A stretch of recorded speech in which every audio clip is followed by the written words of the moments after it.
Olá pessoal, meu nome é professora Rosane, vou estar trabalhando o conteúdo do primeiro ano de artes com vocês, tá?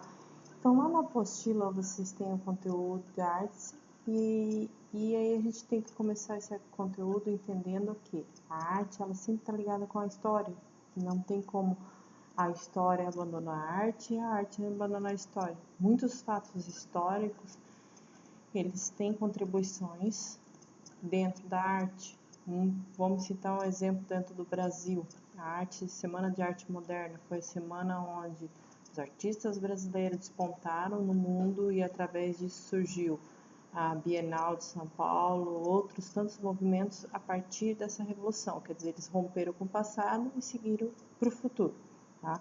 Mas nesse momento aqui a gente vai estar vendo mais a arte, a dança, a música, da onde ele veio, que acredita-se que da onde veio, né? Então, assim, nesse primeiro slide que vocês vão estar vendo, tá? Ali está o que é arte, a definição dela. É uma criação humana com valores estéticos. O que é esse estético? Então, por exemplo, eu vou dançar, fazer uma apresentação de dança. Eu vou expressar através da dança aquilo que eu quero passar de mensagem. Vou pintar um quadro sobre a situação do mundo. Então, eu quero passar para as pessoas no mundo aquilo que eu estou sentindo através daquele quadro. Então, esses valores estéticos, eu vou estar refletindo isso na minha arte, na nossa arte. Tá? A arte, ela pode ser vista ou percebida, dependendo do ambiente. Pelo homem, de três maneiras. Visual, então a gente pode estar vendo a arte.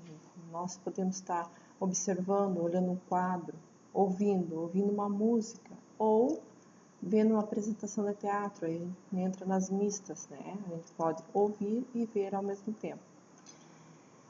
Nós temos, né, diferentes grupos de linguagem artísticas, as artes cênicas, as musicais e artes visuais. Dentro das artes cênicas, a gente pode citar o teatro, né, como um grande coadjuvante, mas temos tantas outras apresentações, outros tipos de artes cênicas.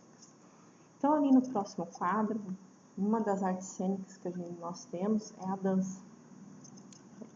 A dança, ela tem uma característica própria, assim como outras artes têm, tá? E aí ela tem variação conforme a cultura que ela tem.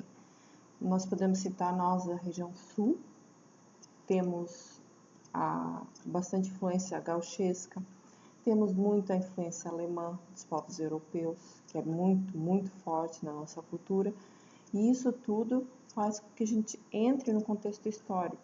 Por exemplo, se nós formos falar da cultura alemã ou dos povos europeus, aí nós entramos na parte histórica, onde quando eles vieram ao Brasil, e aí com isso eles trouxeram a arte, o tear, por exemplo, a forma como eles se vestiam, a forma como eles faziam as casas, a alimentação, tudo isso. Então, tudo isso, de certa forma, é arte. E voltando na dança, o principal fundamento da dança é o movimento corporal. É através desse movimento corporal que nós vamos estar mostrando, passando a informação daquilo que nós queremos. Ali no próximo quadro nós temos dois movimentos das artes cênicas muito conhecidos dentro dos teatros, que seriam a tragédia e a comédia. Esses dois gêneros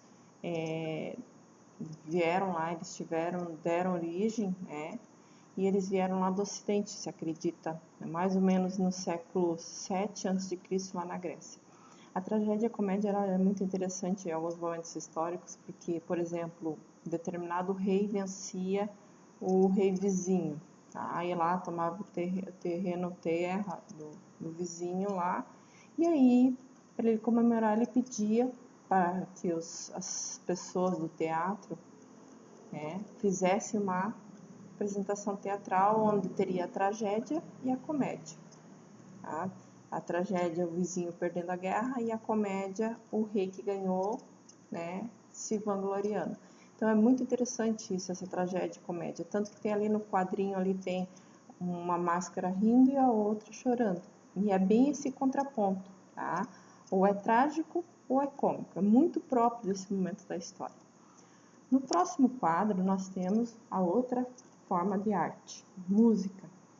A música é muito presente, por exemplo, na alfabetização das crianças, eles gostam muito da música. É uma forma de eles estarem falando, tá? Se expressando, e é uma coisa alegre para as crianças. Nós adultos também gostamos, mas a gente tem gostos musicais, as crianças, assim como as crianças também, esses gostos musicais variam muito. Então, eles acreditam que a música, o surgimento delas, teve, né, como ponto principal a necessidade de se comunicar. E aí nós podemos levar em consideração que as músicas, no primórdio da humanidade, nós temos que lembrar que nós não tínhamos o alfabeto, nós não tínhamos a escrita.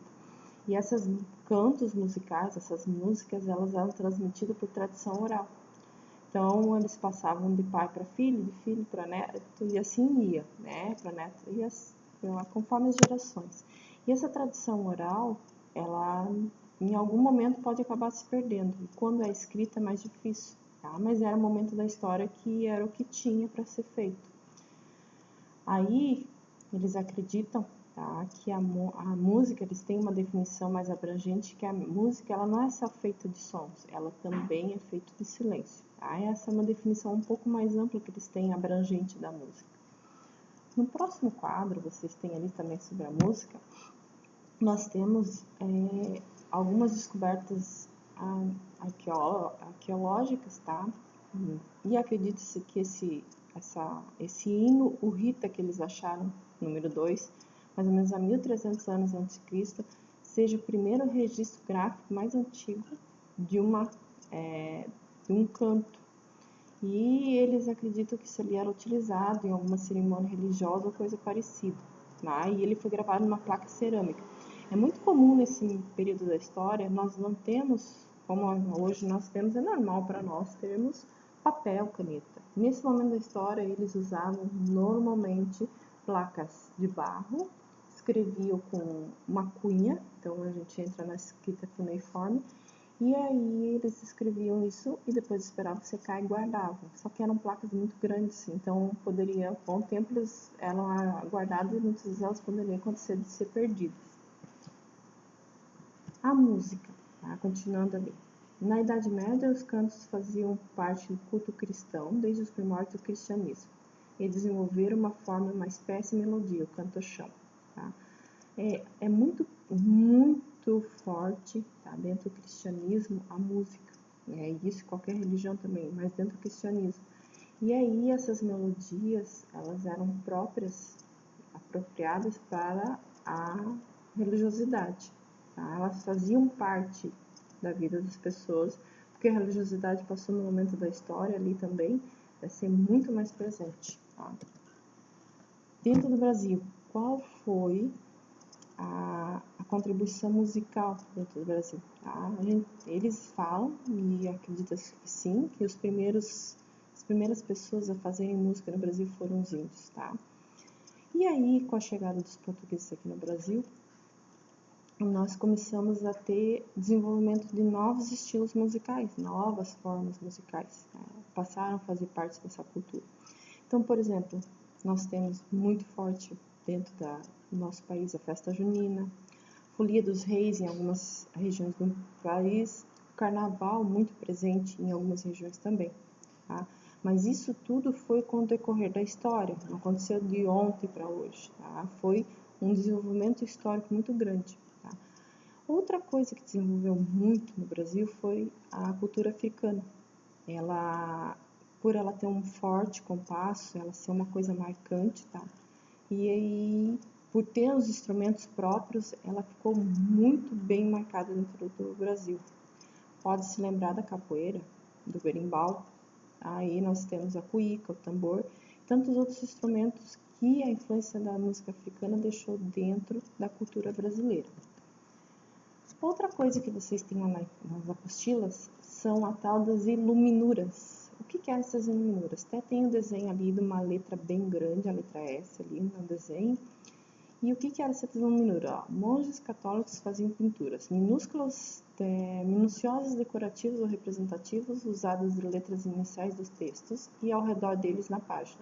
Algumas serviam como verdadeiras molduras para seus escritos. Então, vamos dizer que eu começasse o texto com a letra S. São para todos. Esse S, ele era todo adornado, cheio de pontos, para chamar atenção. Então, porque ali era o início, e isso ali ficava marcado num pedaço da folha ou até mesmo ao redor da folha, tá? Então, isso recebia o nome de iluminuras. Muitas vezes eles usavam isso até na porta das igrejas também. Aí, nós temos as artes visuais. Então, aí nós entramos em quais artes visuais que vocês têm lá na apostila? A pintura, a escultura, a fotografia. Cada uma tem uma característica peculiar referente a ela. Então, o primeiro lá que vocês têm, ilustrações. O que são essas ilustrações? Tá? O desenho é uma das possíveis modalidades da linguagem das artes visuais utilizadas para a produção. Essas ilustrações são formas de desenhos que a gente usa no nosso dia a dia. Por exemplo, a aula de artes com as crianças nas escolas são formas de desenho para demonstrar as mais diferentes situações. Outra forma de arte visual é a gravura. É uma forma de criar uma imagem e repeti-la diversas vezes. É um jeito de produzir várias cópias de uma mesma imagem. Então, essa forma de gravura, ela vai repetir diversas vezes, fazer várias cópias. Dentro das artes visuais, nós também temos a xilogravura. Na arte ocidental, qual foi a primeira forma de reproduzir uma imagem? Tá? Então, eles reproduzir, quer dizer, pegar uma imagem e fazer várias vezes ela mesma. Além disso, nós temos a calcogravura. Artistas usavam para produzir desenhos detalhados com linhas finas e texturas variadas. Então, essa calcogravura também contribuiu dentro das artes visuais. Próximo quadro, nós temos qual das artes visuais? A fotografia. Acredita-se que ela surgiu mais ou menos na metade do século XIX, XIX. Não se tem ao certo. Eles acreditam uma data, outros... E é muito interessante que várias pessoas tentam achar que é ele que foi o criador, foi fulano, foi Beltrano, foi ciclano, mas não se tem ao certo. Então, antes dessa sua invenção, né, as imagens eram feitas só por desenho, por pintura. Depois dessa invenção, então, aí sim as imagens foram impressas em papel. E aí, interessante que esse processo da fotografia, ali, que é um processo químico que tem que fazer, o fotógrafo ele passou de ser um mero artista para ser um profissional técnico, porque ele tem que ter a técnica para conseguir fazer essa impressão, esse registro dessas fotografias. Hoje é uma coisa tão simples para nós, mas quando surgiu a fotografia, ela era uma coisa bem complexa para se fazer. Então, essa é uma aula de artes do primeiro ano. Espero que vocês tenham acompanhado e conseguido compreender bem o conteúdo. Desejo a todos uma boa semana e até a próxima.